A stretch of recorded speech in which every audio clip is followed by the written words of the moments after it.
उसके लिए इसका उपयोग होगा। 2 लाख एमएसएमई को इसका फ़ायदा होगा। वैसे मैं आपको बताऊं कि 31 मार्च तक हमने 6 लाख एमएसएमई को रिस्ट्रक्चर किया था और अभी 31 दिसंबर तक और 25 लाख एमएसएमई इसमें रिस्ट्रक्चर होगी। जो फंड ऑफ फंड था 10,000 करोड़, उसको बाकी फंड को मिलाकर हम 50,000 करोड़ का फंड करेंगे।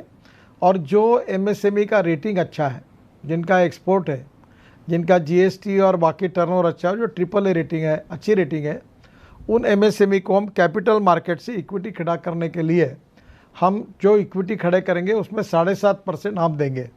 अगर वो 50 करोड़ का अगर स्टॉक एक्सचेंज में एमएसएमई स्टॉक एक्सचेंज बने और उसमें अगर वो इक्विटी खड़ा करे तो 7.5 करोड़ हम उसको देंगे। तो एक बहुत अच्छी योजना है जो आप कैपिटल मार्केट में जाकर पैसा रेज करेंगे, जो अच्छी एमएसएमई है। जो पीएसयूज़ के पास जो आपके ड्यूज़ थे उसमें भारत सरकार और भारत सरकार के अंडरटेकिंग जितने भी ड्यूज़ है सब 45 दिन में देने के बारे में प्रधानमंत्री जी ने आदेश दिया है। मैंने स्टेट गवर्नमेंट और स्टेट गवर्नमेंट के अंडरटेकिंग के लिए मुख्यमंत्री जी को भी लिखा है कि उनके स्टेट में भी वो इसी प्रकार से जो पेमेंट देना बाकी है वो पेमेंट वो तुरंत 45 दिन के अंदर दे दे। और जो मेजर इंडस्ट्री है, जो इंडस्ट्री को भी मैंने इस समय रिक्वेस्ट की है कि आप आपके छोटे लोग जो एमएसएमई के उनके पैसे तुरंत दीजिए। हमने एक समाधान करके पोर्टल तैयार किया था, उसमें 40,000 करोड़ की इन्वेस्ट में ये ड्यूज़ लोगों के सेटल होकर मिल गए हैं। अब इसके लिए स्वाभाविक रूप से हमें कोई स्कीम भी डालने की कोशिश कर रहे हैं कि आपने जिस कंपनी को सप्लाई किया है माल, उसके क्रेडिट पर बैंक उसको उतना लोन देगी जो आपको पेमेंट देंगे, और उसको 3 महीने के लिए अगर वो रखता है तो कम से कम ब्याज देकर फिर पैसे वो वापस करेगा। तो ये स्कीम के बारे में हम सोच रहे हैं, कोशिश कर रहे हैं। ग्लोबल टेंडर के लिए अभी 200 करोड़ तक विदेशी कंपनी नहीं आएगी, जो फ़ायदा एमएसएमई को मिलेगा। इसके साथ साथ जो आपने प्रोविडेंट फंड की बात की, इसमें जो ईपीएफ है वो support extended up to salary months, और ये जो ERS है 2,500 crore benefit for business and workers to provide liquidity relief, ये 3.67 यूनिट को 72.2 लाख एम्प्लॉयज़ को इसका बेनिफिट मिलेगा। जो ईपीएफ कंट्रीब्यूशन जो है वो रिड्यूस किया है 3 महीने के लिए 10% केवल। तो ये लिक्विडिटी सपोर्ट है, ये 6,759 करोड़ एमएसएमई को मिलेगा। केवल वो 10% ही आपको उसको भरना है, बाकी भारत सरकार से आएगा। तो ये 6,759 करोड़ की प्रोविज़न की है। To benefit 6.5 lakh establishment covered under EPFO and 4.3 crore employees of such organisation with additional fund set fund. दूसरा, जो NBFC है उनको हम स्ट्रांग करने जा रहे हैं, और NBFC को अब NBFC district cooperative bank, central state cooperative bank, multi state cooperative bank, urban cooperative bank और NBFC अब MSME के सब स्कीम में वो भी आपको फाइनेंस कर सकेंगे। तो दायरा बढ़ा है, तो मुझे लगता है इसका भी बेनिफिट मिलेगा। और अब हम लोग NBFC को भी मजबूत करने के अलग अलग योजनाएं बना रहे हैं, उनको भी फंड का ये करेंगे ताकि वो आसानी से ट्रक के लिए, छोटे छोटे कार के लिए, बाकी बातों के लिए आसानी से लोन दे। इम्पॉर्टेंट चीज़ ये है कि मार्केट की लिक्विडिटी बढ़ानी पड़ेगी। जैसे मैंने कहा है कि 2 साल में हम 15 लाख करोड़ के रोड के काम अवार्ड करेंगे। अब लोग फॉरेन इन्वेस्टमेंट FDI 100% अलाउड है। World bank, ADB, BRICS bank, insurance fund, pension funds हमारे इंफ्रास्ट्रक्चर के लिए हम लाएंगे। और अभी NHA में तो आपने देखा ही है कि हमने एक के पीछे एक रोड बना रहे। आपका दिल्ली मेरठ का काम अभी जल्दी ही पूरा करेंगे। फरीदाबाद का भी रोड मुझे पता है, वो भी काम हम लोग लेने वाले हैं। वो भी काम मुझे लगता है इन प्रोसेस में है। तो धीरे धीरे हम लोग इंफ्रास्ट्रक्चर में इन्वेस्टमेंट बढ़ाएंगे। Water, power, transport, communication, port, shipping, aviation, ताकि हमारे मार्केट में लिक्विडिटी आए। और लिक्विडिटी आने के बाद परचेसिंग पावर बढ़ेगी, और परचेसिंग पावर बढ़ाने से ही इकोनॉमी का चक्र गतिशील होगा।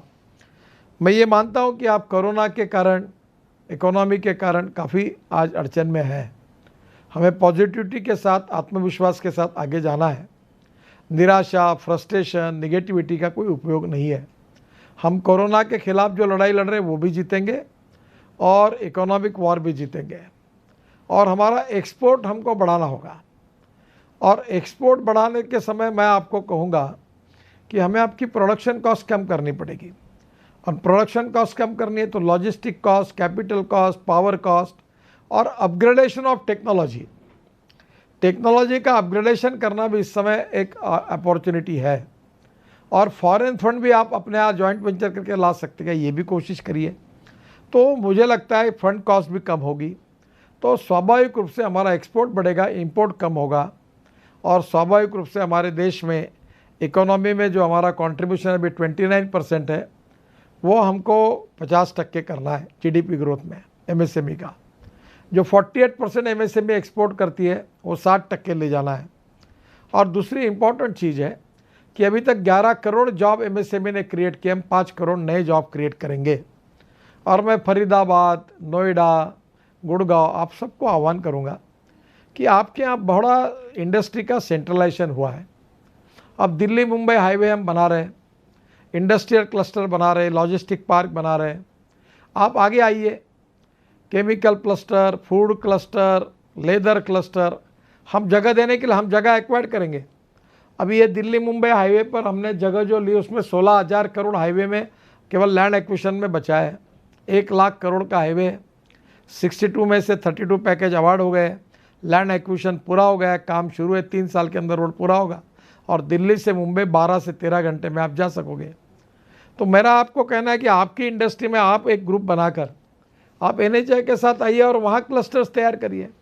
कितना कंजेशन है, कितना पोल्यूशन है और इस प्रकार का इन्वायरमेंट है, इससे आकर आप स्मार्ट सिटी बनाएंगे, स्मार्ट विलेज बनाएंगे, airport connectivity, road connectivity, railway connectivity हम देंगे, पावर की कनेक्टिविटी देंगे, वाटर कनेक्टिविटी देंगे। और एक अच्छे इन्वायरमेंट में आप अफोर्डेबल हाउसिंग, रेंटल बनाओ या लो कॉस्ट हाउसिंग बनाओ, अच्छी टाउनशिप बनेगी।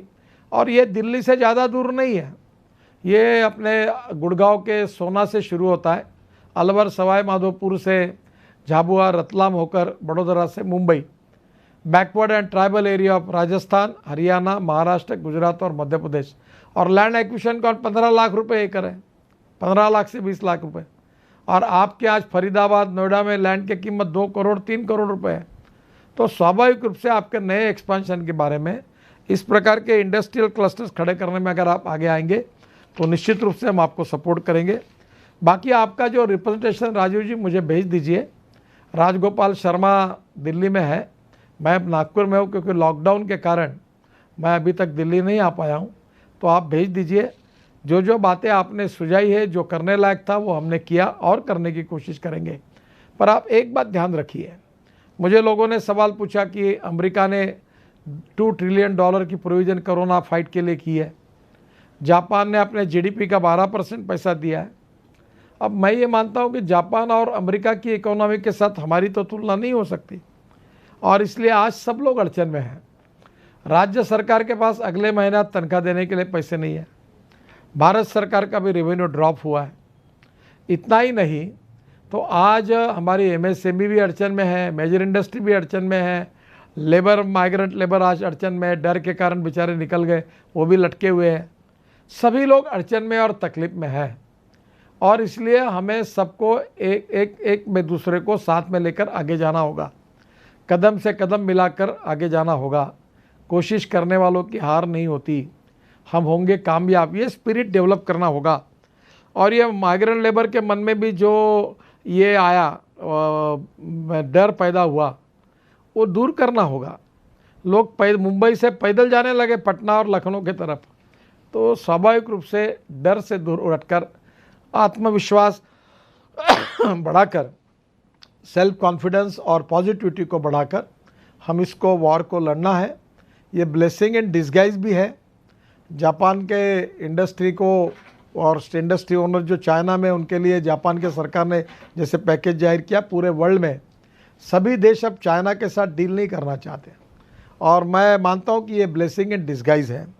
और इसलिए मैं आपको कहूँगा कि अभी हम लोग तुरंत एक किताब प्रकाशित करने वाले हैं कि देश में एक्सपोर्ट क्या होता है, इंपोर्ट क्या होता है, और जो इंपोर्ट हो रहा है उसका सब्स्टिट्यूट हमारी इंडस्ट्री एमएसएमई कैसे ढूंढे, उसका ऑप्शन एक बहुत बड़ा चैलेंज है। और मेरा विश्वास है कि आप सबके सहयोग से कोरोना के अगेंस्ट जो वॉर है वो भी जीतेंगे, इकोनॉमिक वॉर भी जीतेंगे, सुखी समृद्ध और संपन्न शक्तिशाली हिंदुस्तान बनाएंगे जो भय भूख आतंक और भ्रष्टाचार से मुक्त है, और कम से कम 5 ट्रिलियन की इकोनॉमी और 100 लाख करोड़ का इंफ्रास्ट्रक्चर बनाने की बात जो प्रधानमंत्री जी ने रखी है उसको पूरा करने की कोशिश करेंगे।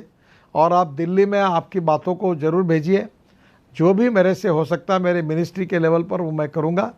बाकी बातें जो फाइनेंशियल है उसके लिए मुझे फाइनेंस मिनिस्टर की अप्रूवल लगेगी, उसके साथ जो भी मुझे संभव होगा। हर आदमी कहता है जीएसटी कम कर दो, तो फिर सरकार कैसे चल पाएगी? सरकार की भी अपनी एक समस्या है। फिर भी मैं आपको बताऊंगा कि आपकी बातों को मैं ज़रूर उनके तक पहुंचाने की कोशिश करूंगा। मैं बहुत बहुत धन्यवाद देता हूं, आप सबका अभिनंदन करता हूं, शुभेच्छा देता हूं, और निश्चित रूप से लॉकडाउन के बाद मैं जब दिल्ली आऊँगा तो आपके डेलीगेशन से मिलूँगा। बहुत बहुत धन्यवाद। एक छोटा सा प्रश्न सर, बस आपके लिए लास्ट क्वेश्चन एक रखेंगे कि हमारे माननीय प्रधानमंत्री नरेंद्र मोदी जी ने एक बहुत बड़ी बात कही कि हमें आत्मनिर्भर बनना है और हमें लोकल से ग्लोबल की तरफ जाना है। अब उसमें हमारे उद्योग जगत की तरफ से सर हम ये चाहेंगे कि जितने भी हमारे यहाँ पर जितने भी उद्योग हैं और वो टेक्नोलॉजी के रूप में अपने इस देश में हम सबको आगे बढ़ाना चाहते हैं और लोकल से ग्लोबल बनना चाहते हैं, तो टेक्नोलॉजी में जितना भी कैपिटल इन्वेस्टमेंट हम लोग करें सर, वो भारत सरकार की तरफ से, एमएसएमई की तरफ से वो हमें एक बहुत बड़ा उसमें प्राविधान मिले कि वो हमारी इन्वेस्टमेंट सब्सिडरी के रूप में हम उद्योग जगत को मिले, ताकि हम अपना एक बहुत बड़ा उद्योग जगत हम ग्लोबलाइजेशन की तरफ जा सकें और भारत देश को भी हम एक ऊंचाइयों पर पहुंचा सकें। इस तरह की खबरें देखने के लिए आप हमारे चैनल को लाइक करके सब्सक्राइब कीजिए और नोटिफिकेशन बेल ऑन कीजिए। धन्यवाद।